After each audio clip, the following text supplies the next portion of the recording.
Olá, começa agora mais um Alesp Conecta e hoje com uma programação no combate ao novo coronavírus. Eu converso agora com Abrão Lincoln Mesquita, ele é coordenador técnico de engenharia. Vamos falar sobre a utilização segura do GLP pelo setor de alimentação em tempos de pandemia. Senhor Abrão, seja bem-vindo, obrigada pela sua disponibilidade de conversar conosco. Eu que agradeço a disponibilidade de estar aqui falando sobre o uso correto do GLP. Certo. Abrão, pode parecer que não, mas tem gente que não sabe do que a gente está falando. Eu queria que o senhor começasse explicando o que significa, né, essa sigla GLP. GLP, para nós, tecnicamente, é o gás liquefeito de petróleo, o mais conhecido como gás de cozinha, aquele utilizado no botijão, que a dona de casa usa todo dia, ou naqueles recipientes um pouco maior, que é utilizado em comércios, né, padarias, e também aqueles que são abastecidos localmente em condomínios, em indústrias. Eles são utilizados principalmente para queima, para cocção e para as indústrias, para fornos, esse tipo de equipamento. Abrão, a gente sabe que com a pandemia as pessoas estão precisando se reinventar, né? Usar a criatividade aí para continuar gerando renda. Muita gente perdeu emprego, né? Muita gente está passando por uma situação bem complicada, com redução de jornada de trabalho, redução de salário. Quer dizer, é o momento que as pessoas estão buscando novas alternativas. Muita gente está indo para a cozinha, está fazendo ali bolo, salgado, né, para vender. Até, inclusive, pessoas que não são do setor, para conseguir driblar essa situação, estão ingressando, então, no setor de alimentos, né? A gente sabe que, com a crise, muita coisa sofre prejuízo, mas deixar de comer ninguém deixa. Porém, nem todo mundo tem essa experiência, né, Abrão? De manusear, de inclusive lidar com o GLP, com esse gás, né? E pode ser muito perigoso, inclusive. Eu queria que o senhor falasse um pouquinho como garantir, né, uma segurança, então, ao lidar com esses botijões de gás. Começando com a principal observação, é a instalação do botijão e o armazenamento dele, né? Então, primeiro você tem que adquirir de uma empresa credenciada pela ANP, né? E quando você for fazer a instalação, você tem que ter um planejamento disso, porque improvisos pode trazer consequências desagradáveis, né? Pode até acontecer acidentes. Então, o mais importante é que o planejamento daquilo que você vai fazer, não improvise, procure um profissional habilitado e sempre tenha a consciência de quando for fazer uma troca, quando for utilizar o produto, tenha um cuidado necessário para poder fazer isso daí. Eu tenho um dado aqui, inclusive, né, puxando um gancho para esse contexto que a gente está falando. Segundo os últimos dados apresentados pelo portal do empreendedor do governo federal, já passam de 9,5 milhões os registros de MEIs em 2020 e estima-se um crescimento de 1 milhão de novos CNPJs por ano no programa. Quer dizer, muita gente migrando mesmo para ter o seu próprio negócio, o que é bastante produtivo nesse momento, né? Que outros cuidados, né? O senhor colocou dois aspectos, né, do botijão, mas eu acho que é um universo muito mais vasto. Que outras dicas o senhor poderia dar ao lidar com esse gás? De preferência que ele fique do lado de fora da casa, né? Então você não tem ele dentro de casa, que ele é um produto que está ali. E quando você for utilizar, sempre tenha em mente não improvisar. Tem que ter o regulador de pressão e vazão. Por que isso? Porque às vezes o espaço é pequeno e fica muito aquecido o local. Então esse recipiente não pode estar ali. Ou então você tem um produto de queima que não seja o doméstico, porque eu tenho o meu fogão em casa, eu vou fazer nele. Tudo bem, você pode continuar usando a sua instalação, sempre verificando a validade do regulador, da mangueira, vendo se não tem vazamento. E se você for usar um semi-industrial, é bom que você procure ou a indicação do fabricante desse semi-industrial, ou procure tecnicamente aonde eu posso ter evasão. Por que isso? Porque equipamentos maiores, queima, ele tem que ter uma vazão maior. Então, ele consome mais do que um doméstico. Para isso, o regulador é diferente. Então, para cada tipo de equipamento, eu tenho um regulador correto para ser utilizado. Às vezes a pessoa improvisa, quer usar sem, mas nunca o botijão ou o recipiente de gás, seja ele qual for a capacidade, ele pode ser usado sem um regulador. Porque o regulador, além de ele regular a pressão, o principal dele é regular a vazão. Porque cada equipamento tem a sua vazão que é para queima. Porque ou você pode estar com um equipamento com uma queima menor, a sua chama vai estar menor, ou você pode estar com um equipamento com uma chama maior. Então, por isso, o regulador é importante. Certo. E os empreendedores, eles costumam utilizar, né, ou a cozinha da própria casa, ou muitos têm a condição de investir, né, num espaço ou em fogões semi-industriais. Esses locais estão preparados para produções em larga escala? Isso também influencia nesse cuidado ao lidar com o GLP? Sim, é muito importante, antes que você faça qualquer investimento ou faça qualquer empreendedorismo, você faça um planejamento dele.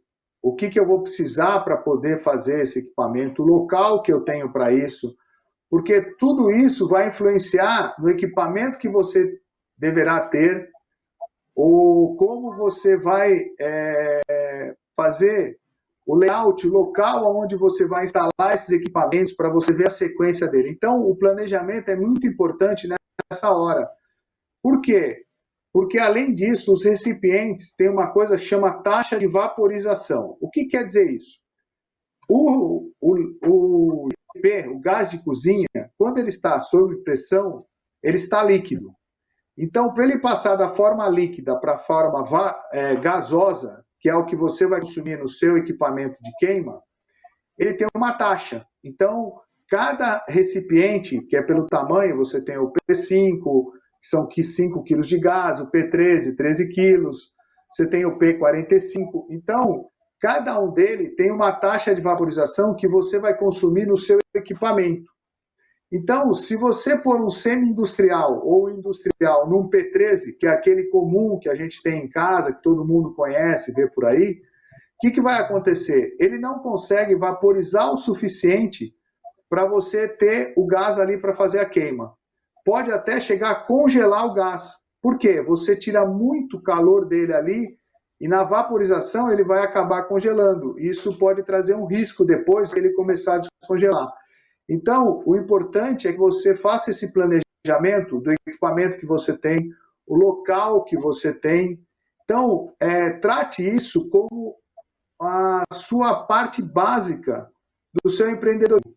Porque tudo vai depender disso, porque você pode estar pondo em risco o que você vai fazer, se não tiver bem planejado. Então, é importante que você faça isso corretamente. Certo, inclusive a Liquigás tem um manual, né, senhor Abrão, manual de segurança para orientar os consumidores de GLP. Queria que você falasse um pouquinho desse manual, que tipo de informação ele contém, quem quer abrir o seu próprio negócio, começar então a trabalhar nesse setor de alimentos, que outras considerações e ponderações essa pessoa precisa fazer antes de se lançar então nesse tipo de negócio, que parece tão simples, mas pode ser bastante perigoso. Sim, você está lidando com um produto inflamável. Então, todo cuidado é pouco. Então, você tem que realmente tratá-lo. Não tem risco se você tratar corretamente, tá? É isso que eu quero trazer aqui. Uma coisa importante nesse manual é, se você precisar dele, está disponível gratuitamente, tanto na internet, da Liquigás, que é www.liquigás.com.br, como no Facebook. Você pode baixar ele gratuitamente, que é www.facebook.com/liquigás. Então, você pode acessar gratuitamente esse manual para você ver dicas que tem lá do dia a dia. O que você precisa fazer para manter a sua instalação correta, a sua instalação dentro da legislação. Por que isso? Porque lá você vai encontrar como você pode adquirir o botijão de uma empresa credenciada na ANP. Você pode verificar se a sua mangueira é correta, se ela tem uma tarja, tendo a data de validade, o Inmetro, a norma que ela foi construída, o seu regulador, se ele está dentro da validade, se ele tem o selo do Inmetro, se é feito por uma empresa iniciada para fazer isso. Então, tudo dentro da parte de legislação está ali também para indicar ao consumidor aonde ele pode armazenar o recipiente, como é que ele faz a troca segura. Tudo isso está lá. E dicas do dia a dia de como você não pode usar, ou como você pode usar corretamente. Uma coisa básica, você vai pôr alguma coisa para cozinhar e enche a panela toda. Quando ela começar a ferver, a água pode sair da panela e apagar o fogo. Então, são coisas simples que estão ali no dia a dia, mas que tem muito valor para você praticar, para não ter o risco. Esse botijão, o senhor, inclusive, falou que ele tem um selo, uma certificação, é isso, Abreu? O botijão de gás, não é que ele tenha um selo, ele tem uma identificação com a fabricação dele, com a data de validade. Por que isso? Porque quando você compra um botijão, ele já passou na empresa por várias inspeções e por vários testes para chegar até o cliente. Então, quando chega no cliente, ele passa pela empresa, então ele tem inspeção visual, ele tem teste de vazamento. Para quê? Para que o cliente receba o melhor produto para poder utilizar. Tendo isso, o cliente tem que ter os seus cuidados na hora que vai verificar a própria instalação, que é o regulador, a mangueira, o equipamento de queima, se está com manutenção em dias, está tudo certinho. Certo. Então, antes da pessoa adquirir o produto, é importante que ela leia, então, essas informações que constam, então, a validade do produto, quer dizer, informações importantes aí antes de adquirir esse produto. Sim, ela tem que conhecer um pouco. Sim, com certeza. A marca pode variar, a empresa pode variar, quer dizer, o que a pessoa precisa considerar antes de adquirir o GLP? É bom que ela conheça o revendedor próximo a ela ou peça num revendedor credenciado pela ANP. A ANP tem um número que o revendedor ele se credencia a fazer isso. Então, o que ele é importante? Se aquela pessoa que está recebendo o recipiente acompanha uma etiqueta com instruções básicas de troca e armazenamento, que é da empresa que colocou o gás lá dentro. E um lacre. Ela nunca deve receber um recipiente se não tiver um lacre em cima dele. Então, o recipiente, a etiqueta e o lacre é da mesma empresa. Então, isso já credencia a empresa ser correto o botijão. E sempre pedir nota fiscal, porque ele tem que ser uma pessoa que esteja com CNPJ, que seja uma empresa revendedora autorizada. Então, esse é um cuidado que a pessoa, quando for adquirir, tem que ter. Certo. A gente sabe que acidentes domésticos, especialmente na cozinha, eles são muito frequentes. Até, inclusive, recentemente fiz um programa sobre queimaduras, né? E a informação que eu tive é que as pessoas costumam manusear ali os equipamentos de uma maneira errada, né? E por isso, muitas vezes, acidentes acontecem, especialmente com crianças, né? O que é muito perigoso. Puxando um pouquinho o gancho, né, para o nosso tema hoje, o uso do GLP, a gente sabe que também acontecem acidentes, né, pelo mau uso desses botijões. Nós temos alguma estatística, Abrão, nesse sentido? Quer dizer, os principais acidentes que acontecem no ambiente aí doméstico, especialmente na cozinha, normalmente estão ligados ao mau uso desse gás? Sim, a grande maioria, ou a maioria deles, está ligado principalmente na troca, né? O que acontece? Ou a pessoa, às vezes, tem dois equipamentos de queima, cada um com um recipiente, e quando vai fazer a troca, a instrução é o quê? Que não tenha nenhum equipamento de troca, ou uma churrasqueira, ou qualquer que seja equipamento de queima próximo. Por quê? Porque na hora que você vai conectar o regulador à válvula, pode ter um pequeno escape ali. Então, por isso a gente fala de colocar ele fora. Os outros principais pontos são a mangueira e o regulador. Normalmente, vazamento, você tem ali uma conexão entre a mangueira e o regulador, onde tem uma abraçadeira, que ela tem que estar firme. E no fogão também, você tem a mangueira conectada ao fogão, que tem uma abraçadeira. Então, quando você fizer a troca, você vai pegar uma esponja, pôr detergente, um pouco de água, fazer uma espuma. E verificar na conexão do regulador com o fogão, da mangueira ali com o regulador e da mangueira com o fogão. Se borbulhar, você retira o regulador e coloca novamente. Se continuar, retire o regulador, pegue a etiqueta que lá tem o número do saque para você poder ligar. E se tiver dúvida, antes de fazer, olhe a etiqueta como é que você deve fazer. Se continuar a dúvida, pode ligar da Liquigás, ele pode instruir, ele está instruído a fazer a troca e instruir como você deve fazer a troca corretamente. Não pode usar nenhuma ferramenta.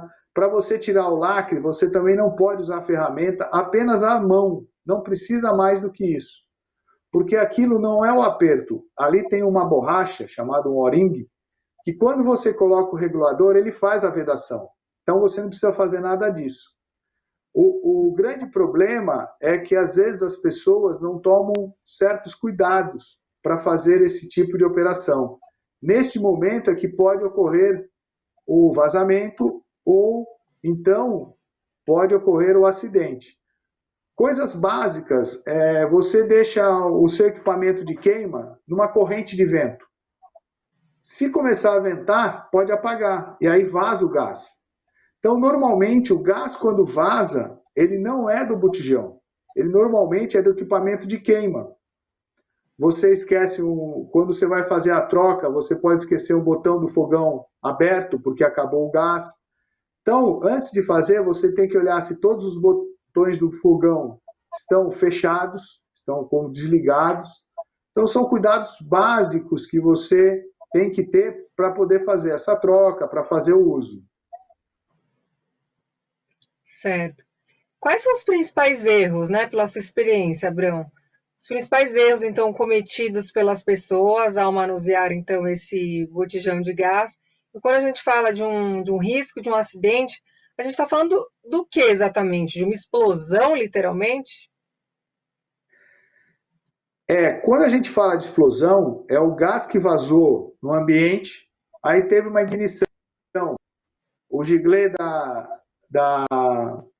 geladeira, do freezer, você ligar uma luz. Então, isso pode ignitar o gás que vazou, como a gente vê no fogão, aquela centelha que acende o gás.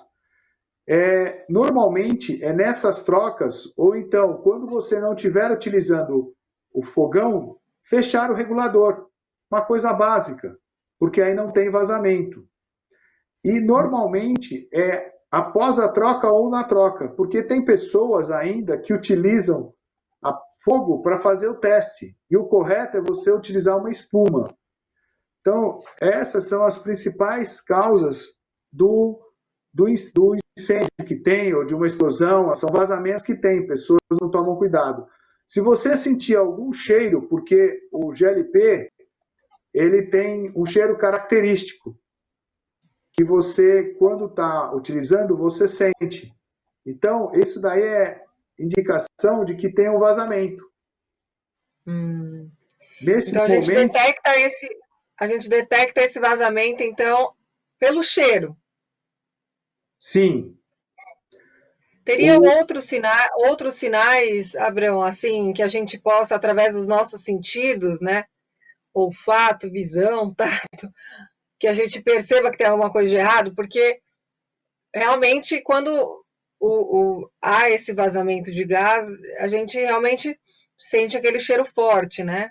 Principalmente, por exemplo, quem tem casa às vezes na praia e deixa o botijão lá, às vezes esquece o gás ligado, enfim. Fica um tempão fora, de repente volta lá, vai para casa e abre a porta e já sente aquele cheiro, né? Já fica com morrendo de medo. Ninguém acende a luz, ninguém acende a luz. Né? Quer dizer que outros sinais poderiam ser detectados, né, por parte das pessoas de que há algo de errado. Seria só o cheiro mesmo? Tanto o GLP, que é o gás de cozinha, como ele vem encanado pela rua, que a gente chama o gás natural, esse é o gás sulfídrico, então ele parece ter ovo podre. O gás de cozinha, o GLP, ele é colocado como se fosse o enxofre, é o chamado etilmercaptana. Então, realmente, isso é porque incomoda, você sente logo que tem. Então, chegou em algum lugar, abriu a porta, o cheiro não faz nada, da casa e chama o bombeiro. Essa é a melhor indicação para isso, porque qualquer coisa que você possa fazer pode vir a trazer uma consequência para você e evidência, né? Então, a melhor é não faça mais nada, porta aberta, saia e chama o bombeiro. Justamente por causa disso, porque fica muito tempo sem usar, o indicado se você vai passar um mês fora, mesmo que você mora em prédio, feche o gás, feche a água, se não vai utilizar por um bom tempo. É a mesma coisa do gás. Então, se você não está utilizando, fecha ele, porque você evita de ter o vazamento. Uma coisa muito importante é quando você for instalar a mangueira, ela nunca passar por trás do forno. Por quê? Mesmo nos fogões mais modernos, que já tem proteção para isso, mas acaba aquecendo. É um lugar mais apertado e acaba aquecendo. Então, como a mangueira é plástica, ela acaba deteriorando mais rápido, ela estraga mais rápido. E aí pode ter um vazamento, pode ter uma pequena rachadura na mangueira. Pode vazar pouco ali quando você está usando, mas se você ficar muitas horas sem usar, aquele pequeno vazamento pode se tornar grande.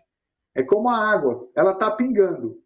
Pingando é pouco, mas se você puser um balde ali e ela ficar o dia inteiro pingando, você vai ter muita água. A mesma coisa, um pequeno vazamento, se vazar por muito tempo e ninguém tiver, a casa estiver fechada, ele vai acumular ali dentro. Então a melhor coisa é você deixar sempre fechado quando não estiver utilizando. E se tiver qualquer vazamento, uma das causas é improviso que as pessoas fazem. Eu não gosto nem de falar quais são os improvisos, mas elas acham ideia, que pondo sabão, pondo epóxi, não tem a ideia do risco que é. Então não tem improviso. Desculpe, mas é tão barato comprar um regulador e uma mangueira do que você improvisar e perder muito mais se você tiver um acidente. Então troque regularmente, veja regularmente se tem vazamento ou não. Se tiver cheiro, chame alguém especializado, telefone para um revendedor, pergunte para ele como é que você pode fazer isso, você pode solucionar isso. Porque, por norma também, a manga ela pode ter de 80 centímetros a 1,25 m. Então, isso é normatizado. Tudo que é fabricado tem uma norma para isso. Então, tem que se seguir a norma. Por quê? Porque isso pode influenciar até no seu seguro. Se você põe uma mangueira de 2 metros e tem um acidente, e a seguradora vai lá e fala, olha, você está fora de norma. Então, a melhor coisa, e tem essas instruções nessa etiqueta, que a sua mangueira ter de 80 centímetros a 1,25 m. Ah, mas o meu fogão tem que ficar mais distante. Então, você chame uma pessoa especializada, põe uma tubulação, e aí você faz a instalação. Esse é o correto. E o que a gente sempre fala é, se você precisa de mais vazão de gás, compre o regulador correto. Nunca use um botijão ou um recipiente de gás sem regulador de pressão. Certo. O senhor falou que tem pessoas que improvisam, né? Que não fazem o uso adequado e improvisam. Mas isso seria por falta de informação ou seria por quais razões, né? Seria para ter alguma economia, uma falsa economia? Por que que as pessoas improvisam essa utilização? Eu creio que um pouco por falta de desconhecimento do risco que ela está correndo, às vezes porque não acha a pessoa correta para orientá-la, e outra porque ela está com pressa de fazer. Então, às vezes, a gente tem pressa de fazer alguma coisa e vai improvisar. Por isso, lá no começo, eu falei do planejamento. Então, muito importante é você planejar o que vai fazer, porque senão você tem que acabar improvisando. Improvisos, que no jargão das pessoas, a gambiarra que a gente vai fazer, ela pode trazer problemas. É como você tem uma tomada. Você vai e põe um Benjamin. Não, você tem que pôr ou mais tomada ou fazer uma extensão com tomadas corretas. Pôr o Benjamin, você vai ter mais calor ali. E aí pode ter um incêndio. Então, com gás é a mesma coisa. Tem um pequeno vazamento, eu vou pôr um sabão, vou pôr um epox. Não, esse botijão não me dá a vazão correta, não vou usar regulador. E aí é o que você falou, ele está gastando mais. Por quê? Porque ele não tem o controle do quanto ele gasta de gás naquilo ali. Em compensação, se ele põe o regulador, por quê? O regulador é regulador de pressão e vazão. Então vai estar na pressão correta e vai estar na vazão correta que ele precisa para o equipamento de queima dele. Então a melhor coisa, parece gastar mais no começo, mas por fim ele acaba economizando. Por quê? Ele vai economizar em ter a queima correta, em gastar o gás correto para aquela queima e não vai ter um improviso podendo ter uma ocorrência, um acidente nesse equipamento. Tá certo. Tenho mais um minutinho para encerrar, Brel. Não sei se a gente conseguiu explorar todo o tema, né? Não sei se faltou falar alguma coisa importante. Eu queria deixar esse um minutinho livre, então, para suas considerações finais. E só emendar uma perguntinha. A gente tem ideia de quantos botijões são utilizados no Brasil? A gente está falando muito, eu puxei muito para esse tema da pandemia, das pessoas aí que estão se lançando nesse setor de alimentos, mas a gente não pode esquecer que, independente do setor, para uso doméstico, né, para uso da família, se utiliza esse botijão de gás, né? Quer dizer, é importante que as pessoas acessem esse manual, independente até de estar ou não, né, atuando no setor de alimentos, até por um uso pessoal mesmo, né, dentro de casa, é importante seguir todas essas orientações, né, Abrão? Sim, começando pela pergunta, no Brasil, em torno de 35 milhões só de botijão residencial é comercializado pelas empresas. Então, a gente tem aí um alcance muito grande desse produto, justamente porque você leva uma grande quantidade de energia num pequeno espaço. Por quê? Tem pessoas que levam 40, 50 dias. Normalmente, ele dura em torno de 30 dias. Então, você tem uma quantidade de energia num pequeno equipamento. O que é importante? Primeiro, está lá gratuitamente para todo mundo acessar. Informação é importante todo mundo ter, e uma informação correta. Se você tiver dúvida, não faça. É melhor não fazer. A gente não sabe tudo. Então é importante a gente ter o conhecimento correto disso. A gente ir corretamente e Então está lá o manual à disposição de quem precisar. Nós temos um farosco que pode ser explorado pela Liquigás também, justamente porque se o cliente tiver dúvida, tire a dúvida antes do uso. Porque para a Liquigás, o cliente é o mais importante. A vida acima de tudo. A gente tem que ter cuidado com ela. E fazendo a coisa certa. Então tá ali, você pode dispor disso. Não improvise. Você está lidando com um produto inflamável. não é bom improvisar. Tá certo. Abraão, muito obrigada pela sua participação com a gente. Foi muito esclarecedor esse bate-papo. Eu que agradeço e a Liquigás está à disposição. Quando precisar, estamos aqui. Muito obrigada. Bom, o programa Alesp Conecta fica por aqui. Muito obrigada pela sua audiência e até o nosso próximo encontro. Tchau, tchau.